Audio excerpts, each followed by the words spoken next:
America ने world war II के दौरान जापान पर बम इसलिए गिराया ताकि जापान जल्दी से आत्मसमर्पण करे और अमेरिकी सैनिकों की जान कम जाए। युद्ध के बाद की दुनिया में भी उसका वर्चस्व बना रहे, इसलिए भी उसने ये कदम उठाया। जो जख्म उसने जापान को दिए हैं उनसे जापान आज तक भी नहीं उभर पाया है। हाल ही में जापान के एयरपोर्ट के रनवे पर वर्ल्ड वॉर II के दौरान गिराया हुआ बम फटा। इस धमाके के बाद एयरपोर्ट को बंद करना पड़ा और 80 से ज्यादा उड़ानें रद्द करनी पड़ी।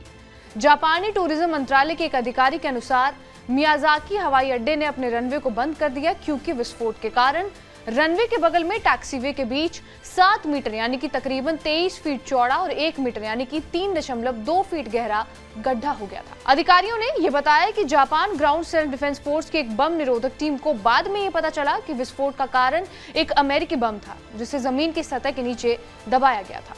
ये शायद तब का है जब अमेरिका ने यहाँ पर हवाई हमले किए थे। किसी के घायल होने की सूचना फिलहाल नहीं है, लेकिन लाइव कैम फुटेज में दिख रहा है कि विस्फोट से ठीक 2 मिनट पहले एक हवाई जहाज पास में उतरा था। जापान के शीर्ष सरकारी प्रवक्ता योशिमासा हदेयाशी ने कहा कि रनवे बंद होने से 87 उड़ानें रोक दी गई हैं, लेकिन आगे किसी विस्फोट का खतरा नहीं है। गड्ढे को भरने के लिए मरम्मत का काम भी गुरुवार सुबह तक पूरा कर लिया जाएगा और क्यूशु द्वीप के दक्षिण पूर्वी छोर पर मौजूद मियाजाकी एयरपोर्ट पहले वर्ल्ड वॉर II के अंत तक एक जापानी नौसेना का अड्डा था। यहां से सैकड़ों युवा कामिकेज पायलट अपने अंतिम मिशन पर रवाना हुए थे। परिवहन मंत्रालय के अधिकारी ने बताया कि मियाजाकी हवाई अड्डे पर पहले भी कई बार बिना फटे बम पाए गए हैं। अमेरिका और जापान के बीच युद्ध को 79 साल हो गए हैं, लेकिन इतने साल बीत जाने के बावजूद आज भी जापान में कई जगहों पर बम पाए जाते हैं। जापानी सुरक्षा बलों के मुताबिक 2023 के दौरान ही 37.5 टन वजन वाले कुल 2348 बमों को डिफ्यूज किया गया है।